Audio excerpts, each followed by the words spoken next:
So hello, I have been attempting to make this video for months now. So we're going to do a little bit of a backstory before I go into what's happening today. Okay, so last year when I was away in June, I was away in Spain, and when I came home, I had this really horrible pain in my abdomen that I initially brushed off as being trapped wind, because I've had that before and the pain was quite similar, not as severe as this, but similar. And I just brushed it off, but it happened a couple more times, and then it was starting to kind of happen during the day. Anyway, long story short, there was it was happening too often, and I decided I gotta go to the doctor about this because it's not normal. So I did that, and I was referred for an ultrasound, and the ultrasound discovered that I had gallstones. So it was eventually decided by that point, on those findings, that my gallbladder would have to come out.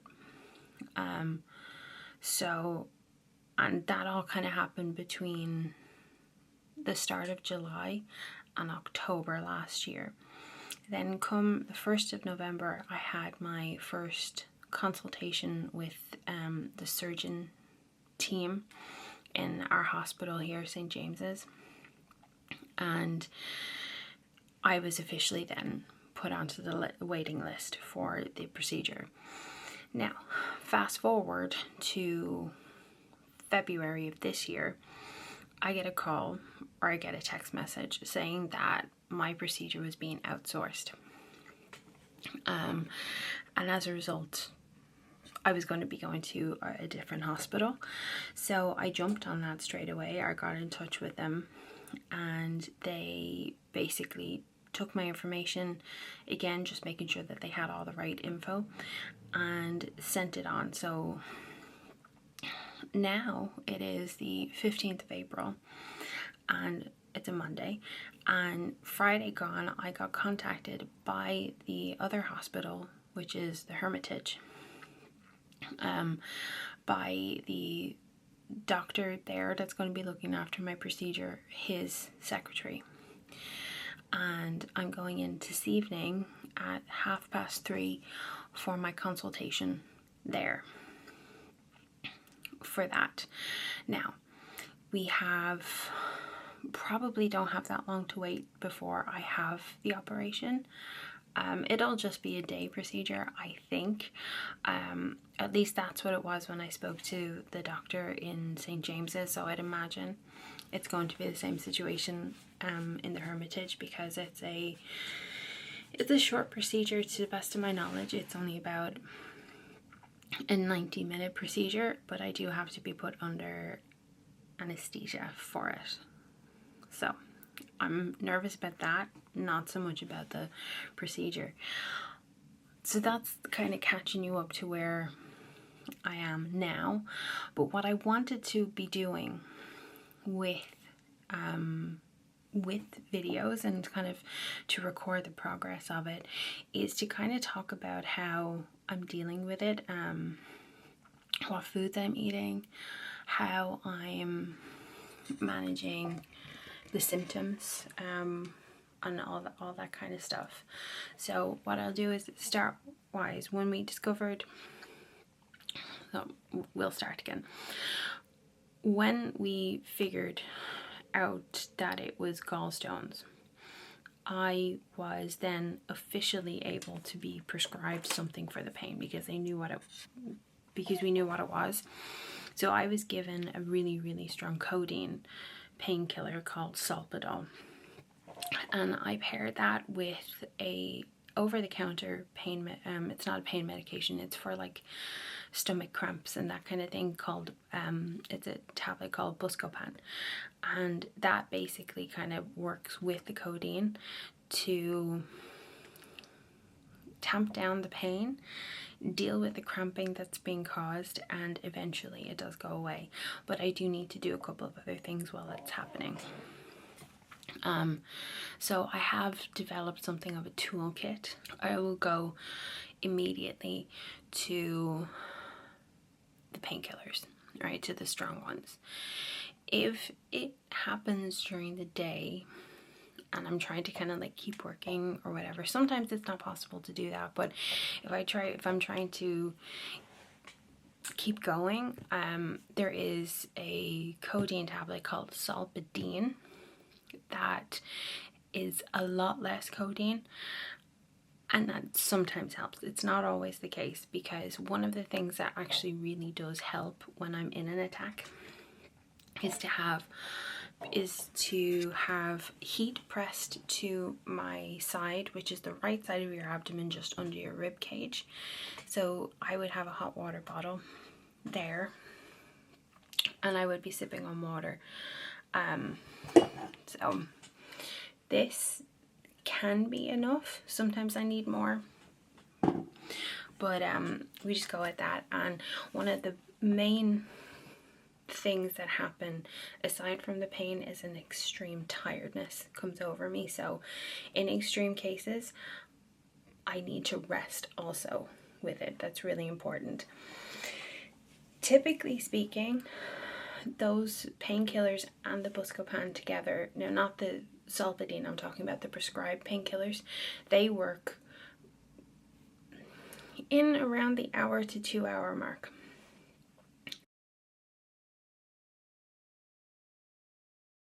So now that we have all of that stuff sort of taken care of, what I wanted to do is to kind of track the things that I'm doing for people that are maybe in the same situation, because when I started looking into it, I was kind of overwhelmed with a lot of the medical talk and all that kind of stuff, and what I really wanted to know was how people with the issue were getting by. So one of the first things I think might be really important for people that have maybe just discovered it is to figure out a toolkit for when you are having an attack. Okay, so we know what it is that I have now. So I have prescribed painkillers, and I take Buscopan along with it.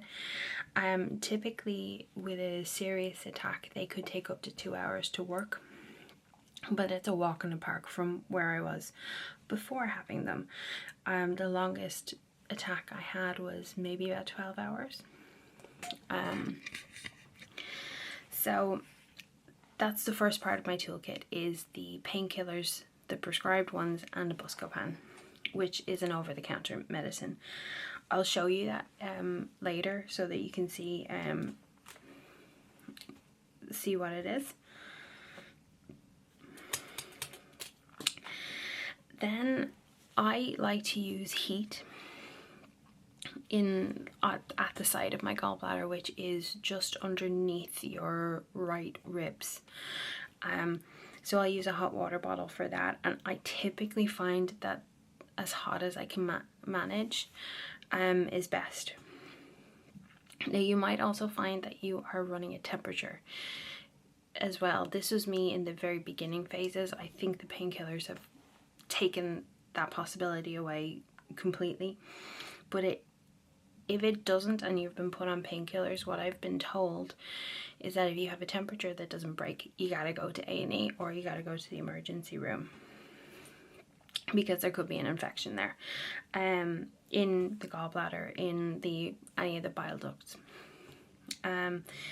I find drinking water, sipping on chilled water, works absolute magic. So that's one thing that has increased with this, is my water intake has gone right through the roof. But that's not a bad thing, not a bad thing. So if you haven't been given any painkillers, something that you might find work, because I've done this a couple of times. I did it with really a significantly bad one a few weeks ago, where I had seen this tip online, and I was just sort of, I was so I was drained by this point with it, and I was getting a fresh hot water bottle because I was like, it needs to be hotter. So while I was preparing that, I decided I was going to give this drink a go. So what it is, it's warm water with 2 tablespoons of apple cider vinegar and lemon juice. I'm not sure if that was mixed together in the recommendation that I seen, but I just did it. And that in itself was the catalyst at that point within that attack that I think started to kill the attack off. So something that happens to me when I have an attack is I get this extreme tiredness come over me. So one of the final things in this that I find really helpful is having rest and plenty of it. Now, another thing as well, I'm reading off a list so I don't forget anything, but another thing to mention is that when I am in an attack and I am treating it with all of the things mentioned before, I find it helpful to distract myself. Now that might look like maybe scrolling YouTube or TikTok or something like that for you. Maybe you want to throw on a comfort movie, something on Netflix. I find personally that I distract myself better with a book. That's just me.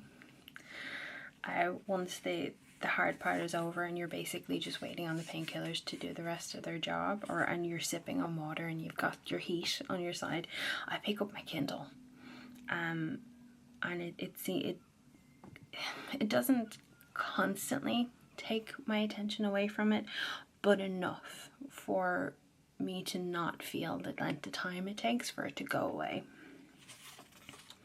So that's my toolkit. I will go over things like what my day-to-day looks like and what the pain feels like. So maybe if you're starting to feel something like this and you think maybe that it's gallstones, maybe if I explain what the pain is like during an attack, you might be able to figure it out. I would still say I'm not a doctor. Anything that I tell you now is from research into it, and things that I've applied are kind of, aside from the prescribed medicine that came from an actual professional doctor, but the other things that I'm doing are very much holistic things, so they might help. But that's the gallbladder attack toolkit for me, and I will go over what the pain feels like and my day-to-day soon. So it's another day now, and I'm coming back to update you on the appointment that I had yesterday evening with the Hermitage.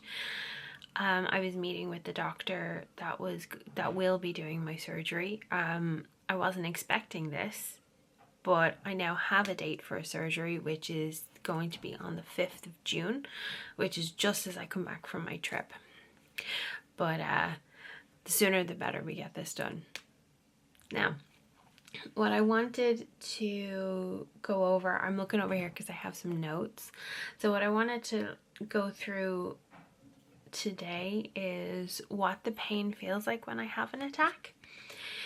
So it's happened a lot during the night, but what I'm going to do is I will kind of map it out as best I can for when I've had it, when I've been awake fully, when it actually kicks in.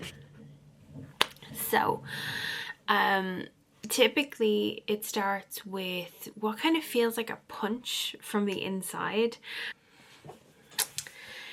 Then next up, I'll get a tightness across my lower belly, my lower abdomen, followed very quickly and sometimes almost at the same time. A similar sensation will come across my lower back. Not quite tailbone, but a little bit above that. This will then, it will start to spread the whole way up. I will have a moment where it feels like something is pushing up against my diaphragm and it can make it hard to breathe. But that part typically settles after a few breaths. So another thing to note was, before I got the prescribed painkillers and I had an attack, I would be in such vicious pain that it would cause vomiting. It would result in vomiting, which would more often than not kind of settle it after that. It would almost be the very last thing before my body sort of started retreating back to its normal state. But since I've had the painkillers, or the correct ones for my situation, I haven't gotten to that stage. So typically with the painkillers, I will usually be completely out of the pain in approximately 2 hours, right? So it can take up to 2 hours for it to completely go away. And once that happens, I have this exhaustion just like smack me right in the face, and it can be really, really difficult then at that point to keep my eyes open. So that's kind of coming to a point where I'm going to touch on a little bit later, that you need to be resting after an attack, because it's going to take everything you have and it's going to throw it out the window. So next up, so before I got the painkillers, the attacks would last a very long time. The longest one I had was almost 12 hours. And having that level of tiredness where you just want to sleep happen at the same time as that level of pain is hell. And that's because you desperately want to sleep, but you can't because of the pain. If it happens when I'm asleep, I'll wake up to the pain already kicked off. So the pain will already be flowing up through my abdomen and my lower back. And it's fully set in at that point. And at that point, the painkillers can take a little bit longer to work. But what I have started doing with regards to it happening during the night is not hesitating. I wake up and I feel a little bit of pain. I don't question it. I don't go, could that be my period? I go, nope, we're taking the painkillers straight away. Painkillers, Buscopan. We move from there. So as you can tell, this is a very debilitating thing to have happen, and for those who have experience with this will know exactly what I mean when I say it really does limit the kind of things you can do on a daily basis. The fear of certain foods causing problems, or potentially being too far away from home if an attack was to kick in. Those things are scary, and it's because of that I've done research and tried to figure out a way to live with it, and how I'm happy in the knowledge of where I am sitting now, that I can travel safely with it. And I will touch on the things that I've done in preparation for that a little bit later on, because I want to make sure that I go away with no stress. And in doing that, I need to make sure that I'm doing my homework and I'm making sure that I have things in place for when I'm there, so that I have something to fall back on if I was to have an attack over there. I'm not expecting to have an attack over there, but I'm going to be fully prepared to have one over there, because we just don't know. And just little things like that. But I will sort of segue now into how I manage on a daily basis with little tips and tricks that I've picked up along the way to that I find help, that give me a little bit of comfort knowing that I'm doing these things. So first and foremost, I have found that maintaining a good level of hydration is extremely important. For whatever reason, the gallbladder just likes it. So I'm like, okay, you got it. Apples.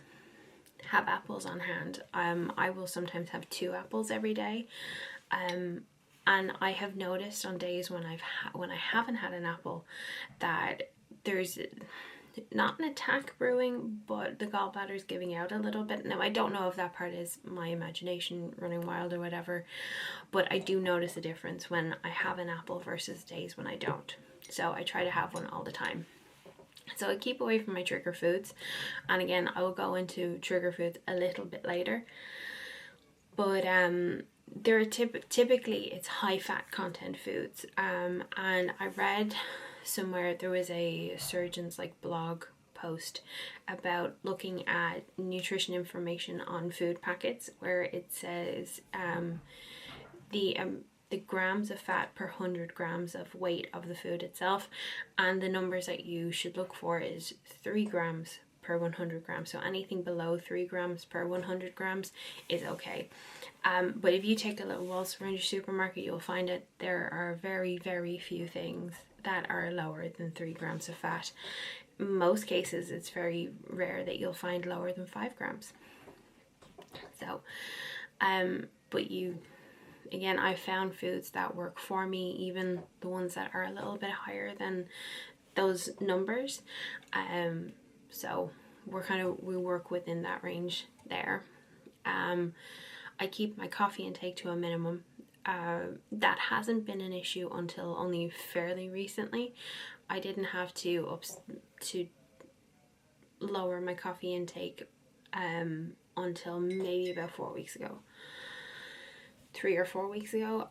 So I can have 1 coffee comfortably, 2 is a push, and I try not to go more than that. If I can help it, I'll just keep it to 1, but sometimes the headaches can be a problem then in that scenario. So after coffee, one of the other really important things I found is eating small and often is extremely helpful. Big meals, even if that big meal is full of all safe foods for you, it can cause an attack because it's almost too much work for the gallbladder to be doing all at one time. I have peppermint tea on hand. I will drink a few cups of that daily, and especially before bed. Peppermint tea has replaced my decaf black tea at night now permanently. And for about 20 minutes per day, I will apply heat to the gallbladder area, which is your upper right abdomen, just below your rib cage, and I will do that while I'm reading at night before bed. And finally, one of the things that is really important, and I think this is pretty much across the board with everybody who has gallstones or gallbladder issues, is to slow down. Stress isn't good for the body, but it's especially bad for gallstones, especially with me. I've seen that recently. In fact, I burnt out because of it. So it's so important to slow down and find moments in the day where you can you step back and you take a breath, and it's nothing is ever really that urgent that you can't, you need to look after yourself first, because those attacks are not fun. They're painful and they can take a very long time to go away, and then as well as that, you're left with the repercussions after it, because you might need to sleep for a few hours after it and that kind of thing. So it's better to go slower with your work than have to take a day or an afternoon off because the stress of it has triggered an attack. Now, on to trigger foods. And again, I'm reading off a list here because my memory sucks, so I don't want to forget anything. I will come back and add things in as we go on. I want to do a whole series on this. So what I want right now is we're going to go through triggers and foods that are okay for me. So we'll bounce back and forth, and hopefully we can make sense of this. Okay. So we have already said this initially, but foods that are high in dietary fat are a problem for your gallbladder no matter what. So think fried foods, red meats, processed meats, creamy sauces, full fat dairy, pastries, etc. There's so many. There's so many. It's actually scary how much food you have to kind of eliminate from your day to day. And in my experience, there's some foods that should cause a problem but they don't, which is useful for me because it stops me from going absolutely crazy. I can have a small bit of chocolate and I can do that occasionally. That's not a daily thing. And it can help me feel somewhat normal amidst the storm that is having gallstone issues. Cheese is another one that I took out straight away because it was everyone mentions cheese is bad for this. So I just basically said, I'm not even chancing it, I'm removing it. But I do miss it. That's something that I used to, maybe I leaned on it too much, but I did lean on quite heavily for like lunchtime and stuff. So that there are some comfort foods that I can have, like takeaways. I've been able to have sushi without any issue, and Mexican with some modification, so no sour cream or no cheese. And again, having this has been something else that's been keeping me sane in this throughout this whole time. So that's another good thing. I already spoke about this, but up until recently, coffee, I've been fine. I've been having, a silly amount in the day because I have my coffee machine at home. But now I have to kind of keep it below 2. I can have 1 coffee in the morning as per normal and not have any issues whatsoever. The second one, if I do choose to have it, it can be touch and go. So typically if I have a second one, I try to pair it with an apple in the hopes that maybe that kind of like balances out things. But when I have a second coffee in the day, I am effectively playing a little bit of Russian roulette when it comes to the attacks. Right now, I'm pretty good at understanding where I'm at, so I'll have like, oh god, I could do it with coffee, but then my stomach might say, no you don't, and then that's usually a sign that says I don't need to take it. We're gonna listen to the body in that respect, in all respects really, but especially that one. There are some triggers from okay foods. So there are certain foods that will cause bloating, right? Regardless of what caused the bloat. If I get it especially bloated like I did on Sunday just gone, that can trigger an attack. So one of the things that I had was I was at my little niece's like 2nd birthday party, and the only thing that I could really have there was bread. I didn't go prepared. I wasn't planning on sticking around for very long, but I ended up staying a little bit longer than I intended. So the only thing that I could really have was bread, and I had quite a bit of bread and that caused bloating, which then later meant an attack for me.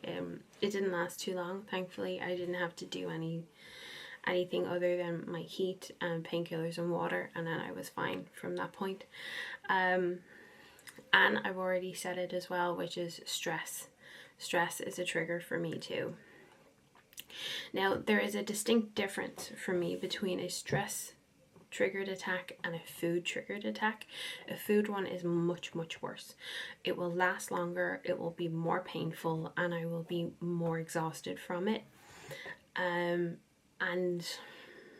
the stress one will be easier to medicate. It won't take as long to go away, and I won't be as tired after it either. But either way, it's not a good thing. We don't want to be causing attacks where there's no need for them, because, you know, an infection could happen because of that. And also an attack could mean that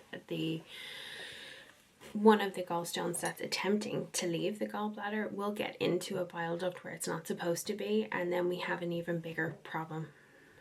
It will get stuck in that other bile duct, and that could mean like emergency surgery from that point. So we really want to do everything we can to avoid that from happening, which is why the gallbladder has to be removed. Now, So, okay, so I've said I'm going away, and I'll do another video on this, but I'll run through quickly the kind of things that I've done for in preparation for it. So I've put in a request for my low-fat meals on my flights, and that request has been accepted and acknowledged, and we're away to go now. I will still have snacks on hand on the plane, because like I said, we need to eat. It's a just under 9-hour flight, so I need to eat little and often, so that's what we'll be planning on doing there, and we'll have plenty of water as well. I'm also considering bringing a very small hot water bottle on the plane with me, which I will garner some very strange looks, but to be honest with you, heat works for me, so we'll go there. I have also listed on every dining reservation that I have a dietary requirement, and I will speak to them then once I'm there. With that point, I've already examined all the menus of where I'm going and all potential restaurants as well, to sort of see what's there, what I'm safe with, what I'm not safe with, and if there's any sort of confusion, there will be an expert there to talk me through it. So we're all good in that front. I'm going for 2 weeks, so I will have a grocery shop done per week, which allows me access to fresh foods, apples, bananas, other safe foods on hand for breakfasts and snacks to bring with me throughout the day. I'll have my medication and my supplements to hand, and of course, being on holiday, I know I won't be stressed, and in doing all this work before it, I will be going away prepared, and I won't have any stress coming from being there and not knowing what to expect.